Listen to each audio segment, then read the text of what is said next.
नमस्कार दोस्तों, हम ट्रिग्नोमेट्री पढ़ रहे थे पिछले 3 क्लासेस से। आज इसका चौथा पार्ट है। हालांकि थोड़ी सी आपको छोटी क्लासेस मिल रही होंगी, वजह यही है कि मैं आपके लिए जो रिवीजन की क्लासेज हैं वो आपके लिए अब मैं रिकॉर्ड करना स्टार्ट कर चुका हूं। तो रिवीजन की क्लासेज स्टार्ट कर चुका हूं, तो कुछ क्लासेज आपके लिए पहले ही मैं रिकॉर्ड कर लेता हूं, फिर उसके बाद आप तक चीज़ें पहुंचाता हूं ताकि कंटिन्यूटी हमारी बनी रहे। फिर उसके अंदर कोई अगर मुझे कई बार क्लास ना बन पाए तो आपकी नियमितता न टूटे, तो इसको लेकर मैं लगातार आपके लिए वर्क कर रहा हूँ और आगे भी आपके लिए हम करते रहेंगे। तो चैनल को सब्सक्राइब कर लेना और अपने दोस्तों के साथ साझा जरूर कर देना और बता देना कि रिवीजन की क्लासेज अब जल्द ही स्टार्ट होगी, क्योंकि कोर्स जहाँ से भी आपने किया है कोई दिक्कत नहीं, रिवीजन आपको इसी चैनल पर देखने को मिलेगा और कहीं भी आपको नहीं करवाया जाएगा। तो चलिए शुरू करते हैं। देखिए, कल हमने बात कर रहे थे ट्रिग्नोमेट्री के फॉर्मूला को लेकर। जो सामान्य सूत्र थे आपके, साइन ए प्लस बी बराबर क्या होता है, कोस ए प्लस बी का फॉर्मूला क्या होता है, टेन ए प्लस बी का फॉर्मूला क्या होता है, साइन ए प्लस बी प्लस साइन ए माइनस बी जोड़ेंगे तो क्या बनेगा, साइन 2a का फॉर्मूला, टेन 2a का फॉर्मूला, टेन 3a का फॉर्मूला, साइन 3a का फॉर्मूला, कोस 3a का फॉर्मूला, कोस स्क्वायर ए बराबर 1 प्लस कोस 2a अपॉन 2। इस प्रकार के हमने फॉर्मूलों के बारे में बात की थी। और भी बहुत सारे फॉर्मूले बनते हैं, आप बुक उठाएंगे तो उसके अंदर और भी फॉर्मूले मिल जाएंगे, तो वो नॉर्मल है, वो चीज़ें आप करेंगे तो आपको आराम से चीज़ें क्लियर हो जाएंगी। ये फॉर्मूले काफ़ी इंपॉर्टेंट जो मैंने आपको कल करवाए थे। 1 मिनट, थोड़ी लाइट ज़्यादा हो गई भाई, ठीक है। अब देखिए, अब आगे क्वेश्चन करते हैं। जो मैंने फॉर्मूले आपको कराए हैं उस पर आधारित किस प्रकार के क्वेश्चन बनेंगे एग्जाम के अंदर। तो देखिए, सीधा सीधा आपसे क्वेश्चन पूछेगा। देखिए इस प्रकार, इसके नोट्स आपको नहीं मिलेंगे, टेलीग्राम से देख लीजिए, यहाँ पर आप लिख लीजिएगा नोट्स। इस बार जो मैंने कहा था ट्रिग्नोमेट्री के अवेलेबल नहीं होंगे, क्योंकि जो टॉपिक्स हैं मैं आपके लिए रिवीजन क्लासेस अब रिकॉर्ड कर रहा हूँ, तो समय नहीं मिल पा रहा है नोट्सों को बनाने के लिए। लेकिन आप यहाँ से बना लीजिएगा भाई। और 2-3 नोट्सों से अलग अलग मेरे पास मैटर अवेलेबल है, 2-3 बुकों से आपको ये मैटर मैं कंप्लीट करवा रहा हूँ, तो कहीं भी दिक्कत नहीं रहेगी। कि जहाँ π/2 जो a का मान है वो इसके बीच में आ रहा है, यानी ये कौन सा चतुर्थांश है, आप सीधा कह सकते हैं कि a है वो सेकंड चतुर्थांश के अंदर है।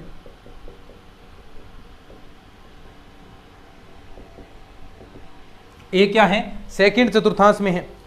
और कोस b बराबर आपको दे रखा है -3/5।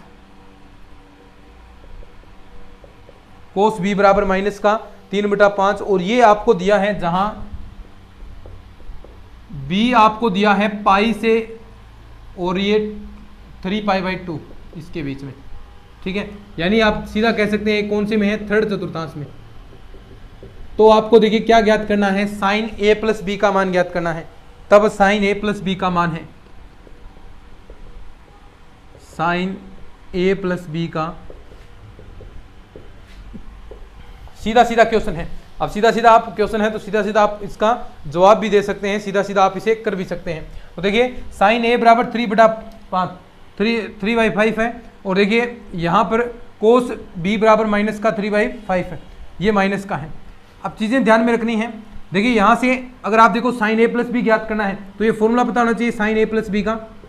यहाँ से ऑटोमेटिक चीज़ें आ जाएंगी। देखो, sine a cos b plus का कोस a साइन b, यहाँ से ये चीज़ें बनेंगी, ठीक है। अब देखो यहाँ पर आपके पास साइन a का मान है, यहाँ से कोस b का मान है, लेकिन आप देखो कोस a साइन b का मान भी इनकी सहायता से ज्ञात कर सकते हैं। कैसे, साइन a का मान आप कैसे ज्ञात कर सकते हैं, देखो मैंने फॉर्मूला बताया था, साइन a बराबर √1 माइनस कोस स्क्वायर a, उसकी सहायता से ज्ञात कर सकते हैं। देखेंगे कि कोस कौन से चतुर्थांश में यहाँ पर आ रहा है, तो ये सेकंड चतुर्थांश है, तो यानी यहाँ पर माइनस आएगा सीधा सीधा, तो यहाँ से निकाल सकते हैं। चूंकि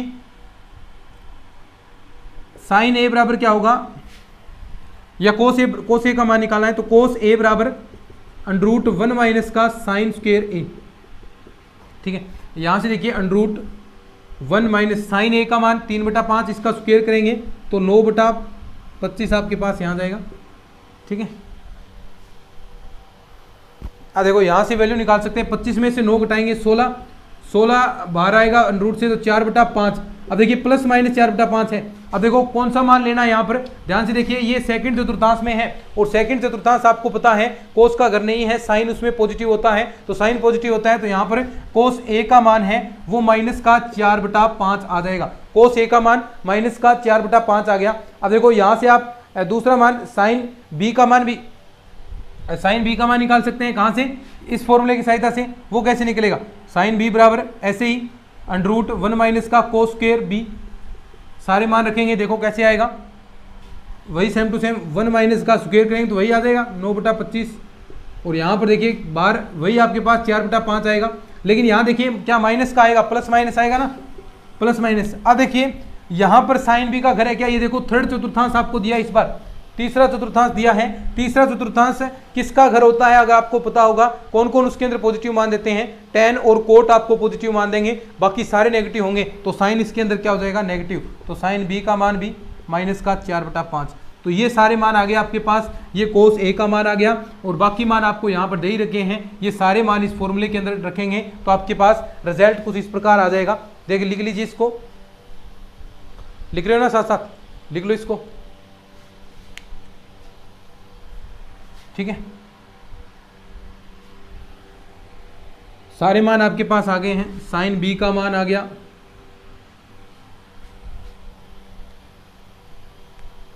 तो देखिए सारे मान रखेंगे, साइन ए प्लस बी का मान कितना आ जाएगा, फिर साइन ए का मान 3/5, कोस बी का मान माइनस का 3/5, ठीक है। ऐसे ही आप देख सकते हैं, ये जो मान है प्लस का, कोस ए का मान माइनस का 4/5 और ये भी मान माइनस का 4/5। तो देखिए सोल्व करेंगे तो आपके पास क्या रिजल्ट बन जाएगा, माइनस का 9/25 और ये हो गया माइनस का 16/25, माइनस का माइनस माइनस प्लस हो गया 16/25। यहाँ से आप घटाएंगे, देखो 16 में से 9 आप घटाएंगे तो आपके पास कितना बच गया, 7, और ये आ गया 7/25, ये आपका आंसर आ जाएगा। तो ऐसे आपको चीज़ें निकालनी है भाई, समझ रहे हो ना चीज़ें, कैसे चीज़ें हो रही हैं, ठीक है। चलो आगे बढ़ते हैं, लिखो इस क्वेश्चन को।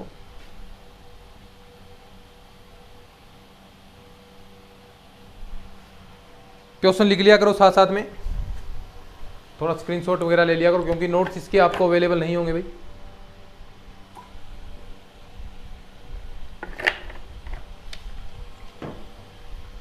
आगे देखिए,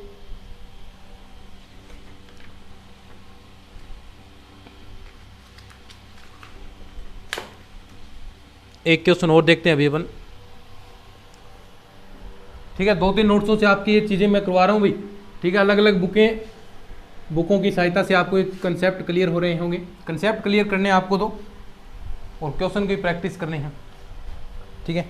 देखिए आगे क्वेश्चन इस प्रकार आपको दे दें, कोस ए प्लस बी बराबर आपको दे रखा है 4/5, अल्फा प्लस बीटा मान लो चाहे, कोई बात नहीं, और ये क्वेश्चन आपको भी प्रैक्टिस करेंगे तो ही क्वेश्चन आएंगे, ठीक है। तो ऐसा नहीं है कि आप एक दिन में सारी चीज़ें सीख जाओगे। साइन अल्फा माइनस का बीटा 4/13, ठीक है, 5/13 है, और जो अल्फा और बीटा के जो मान है, अल्फा बीटा 0 से तो बड़ा है अल्फा, और बीटा π/4 से, 0 से बड़ा अल्फा और बीटा है वो π/4 से छोटा, ठीक है। तब आपको tan 2 अल्फा का मान निकालना है, तब tan 2 अल्फा का मान क्या होगा। क्वेश्चन बड़ा ही ज़बरदस्त है भाई, क्वेश्चन बड़ा ही ज़बरदस्त है, और ऐसे ही क्वेश्चन संभावना बनती है एग्जाम के अंदर सीधे सीधे आपसे पूछे जाएं, तो थोड़ा सा आपको ध्यान से देखना है इन चीज़ों को। क्वेश्चन देखिए, बहुत बढ़िया क्वेश्चन है, tan 2 अल्फा। अब चूंकि आप जानते हैं tan 2 अल्फा, देखो इसको आप कैसे लिख सकते हैं, tan 2 अल्फा ऐसा लिख सकता हूँ ना मैं, tan अल्फा प्लस अल्फा, ठीक है, ये tan 2 अल्फा ही है। अब देखो यहाँ पर इन चीज़ों का प्रयोग करके हम लिखते हैं, क्योंकि इन चीज़ों का प्रयोग करना है, तो देखो अल्फा प्लस बीटा, मैंने बीटा जोड़ दिया और बीटा यहाँ पर घटा दिया, ठीक है। अब देखो ये फॉर्मूला बन गया, एक तो इसे मान लो, एक तरह इसे मान लो। अब यहाँ पर मैं देखिए tan a plus tan b, tan a plus b का फॉर्मूला लगा सकता हूँ, चूंकि tan a प्लस बी का फॉर्मूला आप सब जानते हैं कितना होता है। देखो थोड़ा थोड़ा ध्यान से समझेंगे, आ जाएगा। tan a, देखो tan a प्लस का tan b अपॉन में 1 माइनस का tan a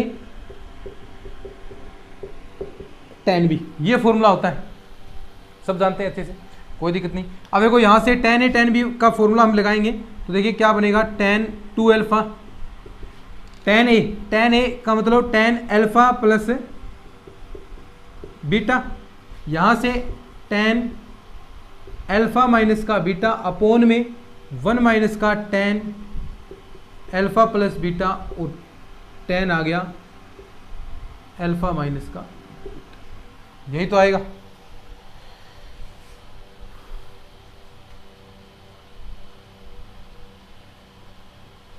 ठीक है। अब देखो यहां से हम, ये आपके पास कोस अल्फा प्लस बीटा है, इसकी सहायता से क्या आप टेन अल्फा प्लस बीटा का मान निकाल सकते हैं क्या?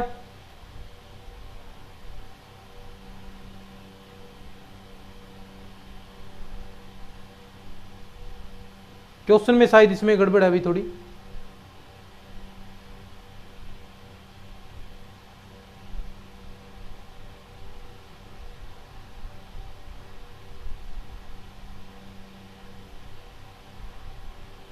ठीक है। अब देखो यहां से आप टेन अल्फा प्लस बीटा का मान निकाल सकते हैं क्या? देखो ये आपके पास कोस अल्फा प्लस बीटा है, इसकी सहायता से आप पहले साइन अल्फा प्लस बीटा का मान निकालिए, फिर आपके पास आगे आएगा। तो ये टेन अल्फा निकालना है, टेन आप जानते हैं साइन अल्फा प्लस बीटा, थोड़ा सा गड़बड़ हो सकता है क्वेश्चन में,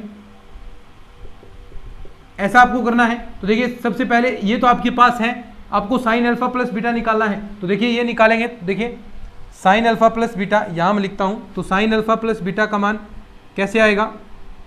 अंडरूट 1 माइनस कोस स्क्वायर, तो ये करेंगे अंडरूट का 1 माइनस का 16/25, तो ये मान आपके पास कितना आएगा? देखो यहाँ पर 3/5 आएगा, और 3/5 देखो ये क्या है, 0 से तो बड़ा है और π/4 से छोटा है, यानी फर्स्ट चतुर्थांश के अंदर, तो फर्स्ट चतुर्थांश के अंदर आएगा तो ये प्लस का 3/5 आ जाएगा। तो साइन अल्फा प्लस बीटा कितना आ गया? 3/5। ऐसे ही आप इसकी सहायता से कोस का मान निकाल सकते हैं, कोस अल्फा माइनस बीटा, तो कोस अल्फा माइनस बीटा आपके पास क्या आ जाएगा? वही अंडरूट 1 माइनस साइन स्क्वायर वाला, वही फॉर्मूला लगाएंगे। तो देखो 1 माइनस, देखो ये फॉर्मूला लगाते हैं 25/169, तो ये क्या आ जाएगा? देखो 169 में से 25 से 144, 144 किसका अंडरूट होता है?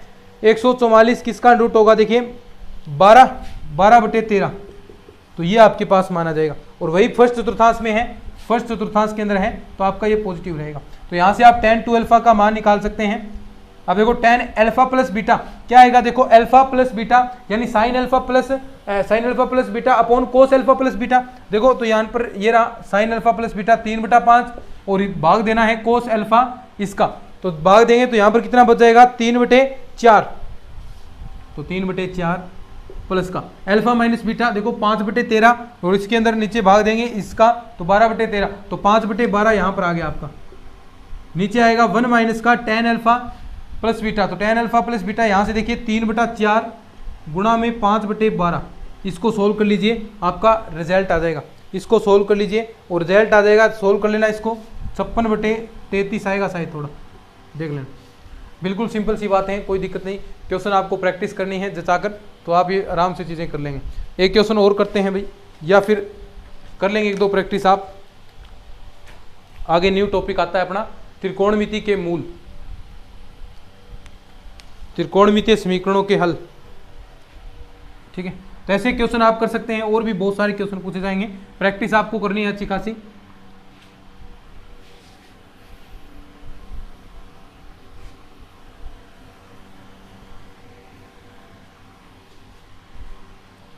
त्रिकोणमितीय समीकरणों के हल कह सकते हैं आप।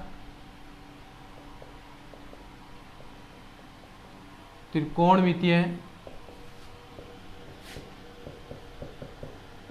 समीकरणों के हल, ठीक है। त्रिकोणमितीय समीकरणों के हल, तो इसके अंदर 2-3 चीजें आएगी। नंबर 1 आपका मुख्य हल, मुख्य मूल, यानी कौन सा मुख्य मूल होगा? प्रिंसिपल रूट आप इंग्लिश के अंदर कह देंगे। दूसरा आएगा यहां पर देखिए मुख्य हल, प्रिंसिपल सॉल्यूशन।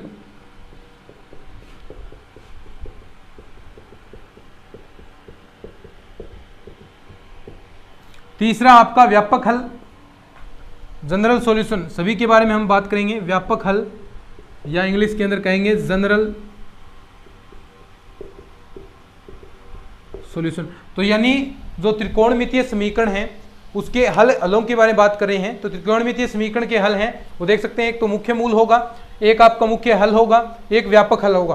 तो सबसे पहले हम बात करते हैं मुख्य मूल की। मुख्य मूल यानी कौन सा इसके अंदर आपका एक मुख्य रूप से आप कह सकते हैं आपका हल होगा। तो मुख्य मूल आपका केवल मात्र एक ही होगा, अलग अलग चेंज नहीं होंगे। अभी हम बात करेंगे आपके व्यापक हल को लेकर भी हम बात करेंगे, आपके मुख्य हल को लेकर भी बात करेंगे, जिसके दो हल आते हैं, 0 से 2π के मध्य कोई सा भी हल हो सकता है। तो इन सभी के बारे में बात करते हैं, लेकिन पहले हम बात करेंगे मुख्य मूल की। मुख्य मूल, तो मुख्य मूल देखिए साइन, देखिए आपका बता सकते हैं पहले साइन एक्स का मुख्य मूल क्या होगा और tan x का मुख्य मूल। तो देखिए कहां से कहां तक वैल्यू बीच में रहती है इसकी, -1 से 1 के बीच में, तो यानी आप कह सकते हैं -π/2 से π/2 के बीच में इसकी वैल्यू रहेगी, तो ये इसका मुख्य मूल होगा। अब देखो इसके अंदर -π/2 से π/2 के बीच में कोई भी अगर मान आता है तो वो sin x का मुख्य मूल होगा। जैसे इसके बीच में आपका π/6 आ जाए, π/6 आ गया यानी 30 डिग्री आ गया, तो यानी इसका क्या होगा, ये मुख्य मूल आपका कहलाएगा। ऐसे ही tan x के लिए होता है, tan x आप जानते हैं -∞ से ∞ के बीच में मान रहेगा, तो इतने पर तो बनता है, tan 90 का मान अपरिभाषित होता है, इन्फिनिटी होता है, तो यानी यही चीज इसके लिए लागू होगी। बात करें हम cos x की, cos x के लिए क्या होता है, 0 से π, यानी cos x में क्या होगा, 0 से π के बीच में कोई भी वैल्यू आपकी आएगी, cos x का मतलब 0 से π के बीच में कोई भी अगर आपकी वैल्यू आती है तो वो आपका एक मुख्य मूल कहलाएगा, और मुख्य मूल की संख्या एक ही होगी। मुख्य मूल की संख्या एक होती है, एक ही आपका आएगा। जैसे क्वेश्चन अभी मैं लिखता हूं सामने आपके, आपको बताना है,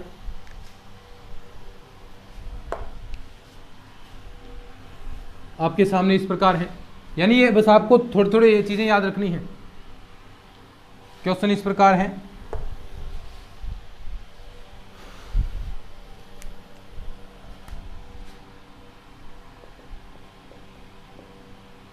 tan x - √3 का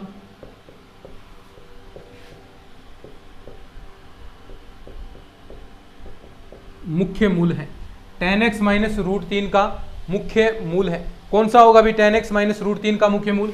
सिंपल सी बात है, देखिए tan x बराबर -√3, तो यानी आप देखिए क्या लिख सकते हैं, tan x - √3 कहां पर मान होता है tan x का, tan x का यहां पर कितने पर मान होता है, π/3 पर, tan 60 डिग्री पर √3 मान होगा। अब देखो इसको हम इस प्रकार माइनस है तो यहाँ पर माइनस रहेगा, लेकिन मुख्य हल के अंदर ये चीजें स्थिति परिवर्तन हो जाएगी, माइनस आपको हटाना पड़ेगा।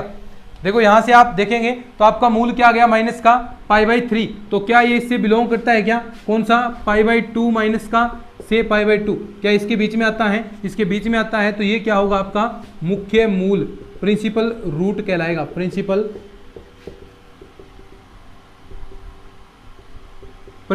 रूट आपका कहलाएगा।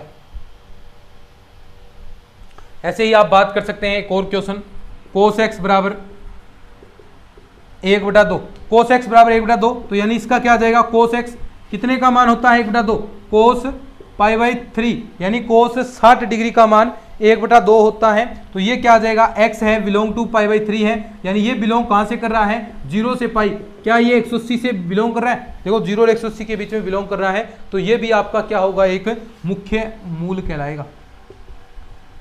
तो ऐसे पूछ सकता है, आपसे पूछ सकता है sin x बराबर माइनस का 1/2, sin x बराबर -1/2 दे दिया और पूछा इसका मुख्य मूल क्या कहलाएगा, तो आप बता सकते हैं sin x कितने डिग्री कितने पर होगा, माइनस का sin π/6 पर, तो यानी -π/6 आ गया, साइन से साइन कैंसिल हो जाएगा x का मान, तो देखिए क्या ये बिलोंग कर रहा है क्या, माइनस का π/2 से π/2 के बीच में, जी बिल्कुल कर रहा है, इसके बीच में आ रहा है, तो ये भी क्या होगा आपका एक मुख्य मूल कहलाएगा। तो ऐसी चीजें आपसे पूछेगा कि मुख्य मूल बताओ इसका कितना होगा, तो ये बात हुई मुख्य मूल की। अब हम बात करते हैं मुख्य हल के बारे में। मुख्य हल, एक दो क्वेश्चन इसके करेंगे।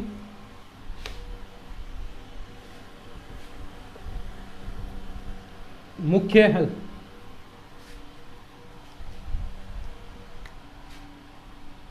नंबर 2 मुख्य हल। मुख्य हल क्या होगा भाई, देखो कि 0 से 2π के मध्य, 0 से 2π के मध्य स्थित मान, 0 से 2π के मध्य स्थित मान जो त्रिकोणमितीय, जो आपके समीकरण है त्रिकोणमितीय समीकरण को संतुष्ट करता है, जो त्रिकोणमितीय समीकरण को संतुष्ट करता है, क्या कहलाएगा? मुख्य हल आपका कहलाएगा, मुख्य हल होगा। मुख्य हल, मुख्य हलों की संख्या, मुख्य हलों की संख्या देखिए, हलों की संख्या कितनी होती है? 2 होती है, 2 होगी। जैसे क्वेश्चन आपके सामने इस प्रकार में रख दिया कि साइन एक्स बराबर, अब देखो मूल तो आपने निकाल दिया, साइन एक्स बराबर 1/2 का मुख्य हल है। देखो अंतर समझ में आ जाएगा। आपने साइन एक्स बराबर 1/2 का मूल निकाला, π/3 आता है, π/6 आता है मूल, लेकिन हल कितना होगा? देखिए कहाँ कहाँ पर ये वैल्यू 1/2 रहेगी, वो सारे निकालने हैं। 0 से 2π के बीच में कहाँ कहाँ पर 1/2 साइन मान देगा, वो सारी चीजें निकालनी है। वो दो ही चीजें आएगी। देखो एक तो आप सीधा बता सकते हैं, एक तो आपका π/6 पर हो गया। दूसरा देखिए साइन कहाँ पर पॉजिटिव रहेगा? अपने घर में, तो ऐसा भी लिख सकते हैं साइन पाई बदलेगा भी नहीं, माइनस का भी नहीं आएगा, पाई माइनस यानी 180 माइनस थीटा, इस प्रकार आप कर रहे थे। यहाँ पर ये देखो ये आपका सेकंड चतुर्थांश है, इसके अंदर साइन पॉजिटिव रहेगा तो 180 से कम रखेंगे, पाई माइनस π/6, तो इस पर भी क्या होगा ये? तो देखिए कितने मान आ गए, एक्स बराबर π/6 और एक आ गया 5 π/6, तो ये इसके 2 हल होने वाले हैं। तो ऐसे आपको क्वेश्चन निकालने हैं, ऐसे आपको सोल्यूशन करने हैं। जैसे और भी आपसे चीजें पूछ सकता है, साइन एक्स बराबर -√3/2 पूछ ले, साइन एक्स बराबर माइनस का √3/2,